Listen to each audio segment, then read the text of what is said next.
Welcome to Treasure Coast Community Health, with 7 locations to serve you better. We have a dedicated staff. And now, here's your host, CEO Vicki Soule. And hello there, and welcome to Community Conversations. It's so nice to be able to come back to speaking with you after a nice Thanksgiving break. And I hope that all of you had a wonderful and pleasant time, although I'm sure it was very different in every household than what we wanted or what we've had in the past. But we know we will get through this. And so today, we're going to be getting through it with our pets and animals through the education and auspices of Kate McGee from the Vero Beach Humane Society. And I'm so excited because pets and our animals, even if they aren't pets, even if they're more outdoor animals, certainly adds so much value to our health and welfare. This whole changeover in this last year has got to have affected the Humane Society and all of its resources. Well, thank you for inviting me. Like I was telling you, I love talking about animals, and I love talking about how animals and humans really need and support one another, especially when times are tough. Oh, absolutely. Especially when there's a lot of uncertainty in the world and a lot of fear. Our pets are the source of all the unconditional love. Absolutely. And it's really been a very interesting time to work in the field of animal welfare during a pandemic. And we've learned a lot of really interesting things. Really? Like? Well, to start, you think back to early March, and none of us are really sure what's going on. We hear there's a virus. We're not really sure what's going to happen. And at the time, our shelter has the capacity for about 220 animals. Okay. And at the time, I think we had about 180 animals on premises. And so my first 80% capacity. And that's usually where I try to keep it, okay. 75 to 80%, just because that minimizes stress and disease. Mm-hmm. And that's an important factor that comes into play later. And so the first thought that I had was, well, if we've got a human disease, I'm a nerd. I know how to manage disease in a shelter environment. So I'm thinking, okay, now I have to add humans into the mix of how to mitigate the spread of disease. So the first thing we did is we split our team into 2 groups. And we did this very early on. We did it in mid-March. So we split into 2 teams, and those 2 teams didn't see one another again until September. Wow. So there was no opportunity for them to cross-contaminate. But to do that, we had 180 animals. And if you cut your team in half, all of a sudden their workload is doubled. Yeah. So the second thing we did as we're splitting into 2 teams is we put a call out to our community, and we said, please, if you're working from home now, if you were thinking about getting a pet, please foster, please adopt. We want to get as many animals out of the shelter as possible so that it's manageable for a reduced staff. And I'll tell you what, the community really stepped up. Oh, how awesome. By the end of March, we had fewer than 30 animals in the building. Wow. And we kept fewer than 30 animals in the building, even while keeping animals coming in and going out. We kept under 30 animals up through September. That is amazing. And what a great community. What a wonderful community. You try to keep them less, and I'm thinking, well, how do you do that? How do you keep fewer pets in the shelter? She can't mean euthanizing. No, absolutely not. I would never be a proponent for that. But what we sometimes forget to do, and I'm sure you have encountered this, is sometimes we forget to ask. Yes. Sometimes we carry these burdens on our shoulders of all these problems we have to fix, and we forget to just ask for help and to say, community, this is what you can do right now to help us. And then the community says, well, of course I'll help you. That is and I'll awesome. keep helping you. And we have fosters who started fostering in March, and then they'd find a home for that pet, and they'd be back the next day for another one. Wow. And they've continued that. And so in doing so, the animals that come into the shelter that need a little bit more medically or behaviorally, we've got time and resources for them. That's awesome. And because the population is so much lower, it's quieter, it's easier to clean, the stress has gone down, illness has gone down, which is remarkable. It is. And so you have these animals who are normally like dogs that are very high arousal. Right. And the minute you walk past them, they're barking, and then the next guy is barking, and then they're all barking. Now you walk through and they're quiet. And it's been really lovely to see how minimizing stress in the shelter really impacts the health and welfare of those animals. Well, and the staff have seen it, and they're like, "This is amazing. We never want to let people walk through the shelter again." And I was like, I don't think that's going to work. We'll see how it goes. But it's been really interesting. And on a national level, the thing that's happened that I think is probably what I've been wanting to happen in our industry since I got involved is we've really started talking about the humans. For years, starting back in the 1940s and 1950s, animal shelters were pounds, the place where you put the dogs running at large so people don't get bit. Right. That was the whole point, rabies mitigation. And then, with overpopulation and the lack of access to spay and neuter, the shelters start filling up. And probably it's only been in the last 10 years that we've started doing real research, real data. Why are animals coming into shelters? Why do people surrender their pets? What can we do to prevent that from happening? And we've all known, well, access to affordable vet care, access to temporary boarding if someone's between homes, or, changing and food supply, changing, pet deposits or breed and size restrictions for apartments and rental housing. We've all known that these are the issues that need to be addressed, but for some reason we've been very tunnel vision, saying, no, we must shelter the animals. And the humans have to figure out their own problems. Yep. And it's something that's bothered me for a long time. But during COVID in particular, across the industry, we've all come together and said, no, we have to start talking about the humans that we serve. We have to start talking about animal welfare as a human support service.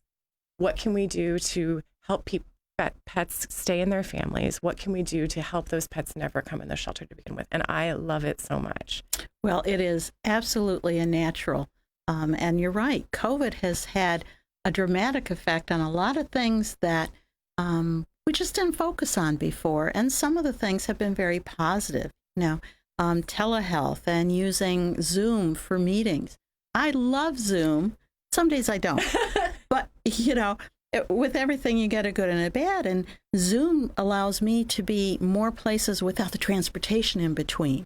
Okay, so I can have conversations like this, and we can start planning instead of, I got to go, I got to get in the car, I'm across town, So, well, I think it's caused all of us to learn ways to be more efficient. And the first, I think, 3 months of working from home, I got so much more done in a shorter amount of time while doing virtual school with my daughter. And a lot of us have taken those things, and now we've applied them to be more efficient. And we're never going to stuff that genie back in the bottle completely, which is a good thing. I think forced learning, I think, is what they used to call that. I think so. So, I'm a transplant from the Midwest, so we don't have things like alligators. We do have, which I'm assuming the Humane Society doesn't have to deal with. But we have some different things here that we don't focus on up north. Well, actually, our shelter takes in not just companion animals. We do wildlife and livestock. That's what I was going to ask. So I've seen the horse in the backyard on occasion. I haven't had the pleasure of meeting an alligator at the shelter yet. But it could happen. Now, usually Florida Fish and Wildlife just comes in and handles it. But we do a fair amount of injured wildlife. Okay. Between 300 and 500 a year. Really? Yeah, quite a bit. And the nearest wildlife rehabilitation centers are more than an hour away. So what happens is we triage them at the shelter. Okay. And then if it seems like we can transport them, and then we do. Safely. Yeah. Yeah, because on Facebook all the time I'm saying, I found this whatever that fell out of a tree, and what do I do? Most of the time the answer is, leave it where you found it. Yeah, that's what I have been saying, actually. But and that's how it happens a lot of times is someone comes in like, I found this baby squirrel. And great, where did you find it? Right underneath its mother's nest. We'll go take it back. And they think you're being mean. But we do see a lot of, we had a sandhill crane with a hook stuck in its beak. Ooh. And we've had some baby raccoons, and we had a baby otter earlier this year, and that for also a Midwestern transplant, I love getting to see all of the amazing wildlife that exists here. So people can reach out to you during normal business hours for advice and or care, and then you'll get them to the rehab partners in or outside of the community. Exactly. There's a lot of discussion about Susie this and Jennifer that, and it's great if you just bring them to us, because then what we do is, if we're not sure, we'll take pictures, video, we'll send it to one of the wildlife clinics and say, what do you think? And if they say, oh yeah, definitely bring it to us, and they say, oh, you know what, that one can go back and be released. And then sometimes they'll say, you know what, it's not safe to transport. Okay. Well, that's a great resource, because again, none of us know a lot about all the animals that we may encounter. And so we're probably pretty good on our companions. I had never had a 70-pound short hair before. My son adopted from the shelter. And then she became the family pet when he moved out. Oh, dear. So I've learned a lot about. She must be part pit, because she can chew bones until they're pulverized. Aww. And she does not give them up if she doesn't want to. Well, so I wouldn't either. As opposed to all the little companions we've had in our lifetime. Yes. So I want to ask a couple of other things, but I don't want us to ignore our sponsors. So we're going to take a short break so that people listening can hear about other things in our community, and then we'll be right back. 10, 9, 8. Why did the countdown stop? Because it's the countdown to Buzz TV channel 1098, Comcast Xfinity, and it's here. Local content for Sebastian, Vero, and Fort Pierce. Tune in for local info, happenings, and fun, including all the great Planet Vero TV shows from 8 to 10 a.m. and p.m. Dial in channel 1098 for Buzz TV on your Comcast Xfinity box and discover what the buzz is all about. UVision Eye Center invites you to visit Dr. Paul Minotti, Dr. David O'Brien, Dr. Stephen Tate, Dr. Robert Reinauer, and Dr. Mohammed Syed for customized cataract surgery, laser vision correction, state-of-the-art glaucoma treatment and surgery, retina care, and eyelid surgery, plus general ophthalmology. UVision Eye Center provides world-class eye care in a patient-friendly environment. 772-257-8700 or visit newvisioneyecenter.com. ITEX, or International Trade Exchange, is the largest barter company in the world, with over 25,000 members offering goods and services. We're a marketing company that brings you new business in the way of trade, with over 200 local members enjoying the benefits of ITEX, like lawyers, doctors, plumbers, media, printing, and more. Hi, this is Liz Bowler. Contact me and find out why barter through ITEX has been smarter for over 30 years. 772-532-1881. Visit itex.com. It's time to call Easy Brew Coffee and Bottled Water Service and learn just how much you can save and how convenient it is to have your coffee and bottled water delivered right to your home or office. In addition to water coolers, Easy Brew offers individual bottles of water in 8 or 16-ounce bottles. No more lugging it home or dragging it into the office. Serving the Treasure Coast for over 2 decades, 2 letters, 1 simple name. Easy for Easy Brew. Visit e-zbrew.com or call 800-792-3285. Easy Brew. And welcome back to Community Conversations. If you're just joining us, although we specialize at Treasure Coast Community Health in primary care of humans, we all know that animals take a significant part of our life. Even if you don't like them, you encounter them anyways, particularly over the holidays when you go to see Grandma or Aunt Sue and she has cats, dogs, a parrot, birds, something that she wants to share with you. So we can't escape the inevitable interactions. And so for that reason and many more wonderful reasons, I've invited Kate McGee from the Humane Society of Vero Beach to come and talk to us about what's going on in the shelter, particularly since the COVID virus. We know that the last 6 months have been economically difficult for folks. Is that the main reason now that people are turning animals over to the Humane Society? It's becoming the number one reason. It's very interesting because historically, the number one reason that pets have been surrendered to shelters for years and years is housing. Whether it's affordable housing, pet-friendly housing, homelessness. Okay. And then the number two reason has historically been a behavior issue with the animal. But when the pandemic first began, I went back and I looked at 2008 through 2011. I wanted to look at what that recession did in terms of intakes to our shelter, because I wanted to sort of predict if this has a massive economic impact in our community, what can we predict happening? Right. And what I saw was, we started to see owner surrenders increase. We started to see people who were seeking end-of-life services for their pets increase. Really? Well, and I think it's because, maybe it was a medical condition that maybe they were managing prior to losing a job, and now they can't. And then we saw an increase in cruelty and those types of things. So I created some models to try to figure out what was going to happen. You're a data-driven gal. I really am. And what we've started to see really in the last couple of months is absolutely we are seeing more animals being surrendered because they have manageable medical issues that their owners can no longer manage. I am amazed at how many diabetic dogs people talk to me about. And cats. Yes. And this is why it's important to make sure your pet maintains a healthy weight so they don't become diabetic. And we'll have another whole session on that. I've owned a fat diabetic cat before. We've definitely seen an increase in cruelty or neglect. And I would say the vast majority of cruelty I've seen here and elsewhere is really neglect. Okay. And often it's not intentional neglect. It's unintentional neglect because of usually financial reasons. If you've got to choose between feeding your child or feeding your dog or feeding your family and right. taking them for a vaccine, you're going to choose your human family. Yeah. So we are definitely seeing a lot more of that. But then at some point you're saying the owners recognize that they're doing a disservice to the animal and bring them to you. They do. And it's challenging. And I will tell you, probably it's got to be heartbreaking.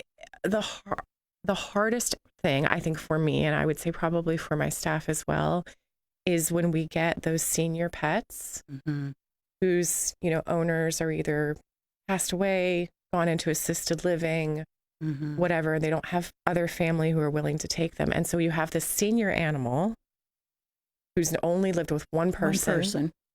And all of a sudden they're in a shelter that even if we have the nicest shelter in the world, it's still a cage and there's still smells of other animals and there's the noise, the barking, the changing staff. The stress of it. And so those senior animals are the ones that just get me. And they do often have medical issues. And so what we've shifted into is let's just find foster homes. Let's find a place where they can go, whether it's a more hospice type thing where we'll take care of what the animals need. Medical issue. Yeah, or just help them maintain a calm life. But we're definitely seeing an uptick in animals with medical issues. We've seen a few come in because of housing, homelessness, domestic violence, things like that. But I'm predicting that in the new year, if there aren't mortgage protections or rental protections, that we'll start to see more of those. So give them the number so that they can call you. I have great listeners out there. We need fosters. We need fosters all the time, whether it's for a night, a weekend, or a couple of months. Even short term. Short term is great because especially for dogs, we can learn so much about them. And it gives them just a vacation from the shelter. And then you can tell us about them. Oh, it absolutely is. Okay. So you can call us 772-388-3331, or our website is www.hsvb.org. And is there a special way to let you know they might be interested in fostering? Just call us. There's a big foster button on the website. Okay. Because we certainly can use people of all ages and skill levels and availabilities. Really? Whether it's, a litter of kittens for a week or two while they get fatter, or a dog that needs a couple of days away from the shelter. Well, if I sound surprised, it's because I am. Because typically nonprofit organizations that are providing sort of a social welfare service, you got to be fingerprinted and you got to be background checked and you got to have this and you got to prove that. You're just looking for people with good hearts. And we are. And we recognize that, a lot of us, I think, would like to be very judgmental about what we believe to be the perfect pet home. Right. Or but we recognize that none of us are really perfect. And if I have to choose between a slightly less perfect home or a foster home or an animal sitting in a cage, or worst case scenario being euthanized, because we needlessly, then I'm going to choose the less perfect solution. And what we find is that human beings are generally pretty good and generally have a lot of love to give. And our animals need that love, and the humans need that love as well.